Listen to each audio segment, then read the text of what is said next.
হাতিয়ার সঙ্গে সারা দেশের যোগাযোগ বিচ্ছিন্ন, তলিয়ে গেছে নিঝুম দ্বীপ।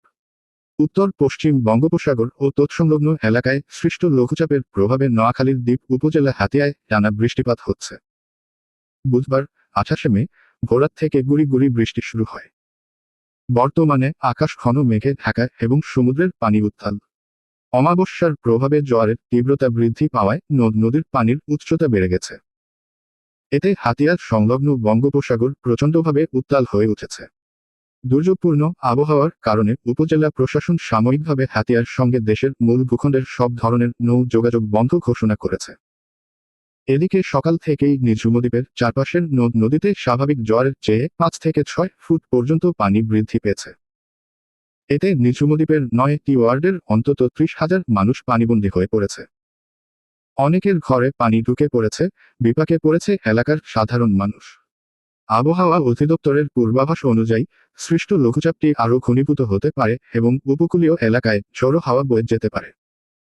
এ অবস্থায় মাছ ধরার ট্রলারগুলোকে উপকূলের কাছাকাছি থেকে সাবধানে চলাচলের নির্দেশনা দেওয়া হয়েছে। স্থানীয় প্রশাসন পরিস্থিতি পর্যবেক্ষণ করছে এবং জনগণকে সতর্ক থাকতে বলা হয়েছে।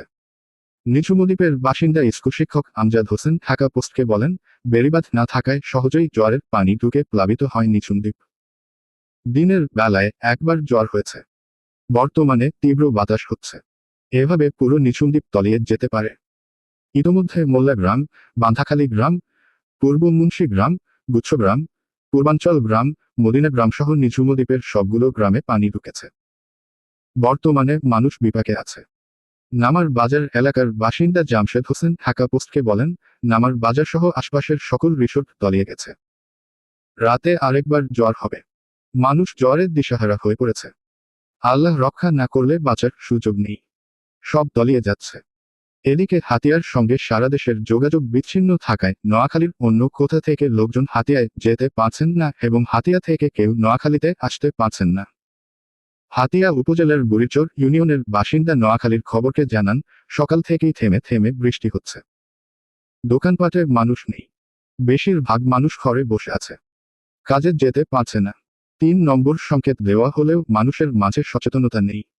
হাতিয়া উপজেলা নির্বাহী কর্মকর্তা ইউএনও মো. আলাউদ্দিন বলেন, হাতিয়া উপজেলা বর্তমানে 3 নম্বর সতর্ক সংকেতের আওতায় রয়েছে। নিরাপত্তার সাথে সব ধরনের নৌযান চলাচল সাময়িকভাবে বন্ধ রাখা হয়েছে।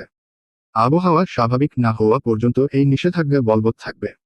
সতর্ক হিসেবে জেলেদের নিরাপদ আশ্রয়ে থাকতে বলা হয়েছে। প্লাবিত অঞ্চলগুলোর বিষয়ে খোঁজখবর নেওয়া হচ্ছে। প্রশাসন সার্বক্ষণিক পরিস্থিতি পর্যবেক্ষণ করছে এবং প্রয়োজনীয় ব্যবস্থা নিচ্ছে। পানি উন্নয়ন বোর্ডের নোয়াখালী কার্যালয়ের নির্বাহী প্রকৌশলী মো.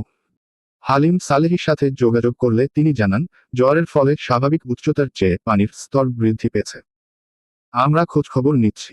কোথাও বেড়িবাঁধ ক্ষতিগ্রস্ত হওয়ার খবর পাওয়া যায়নি। বেড়িবাঁধের বাইরে যেন কেউ না থাকে, সে বিষয়ে স্থানীয় বাসিন্দাদের সচেতন হতে হবে।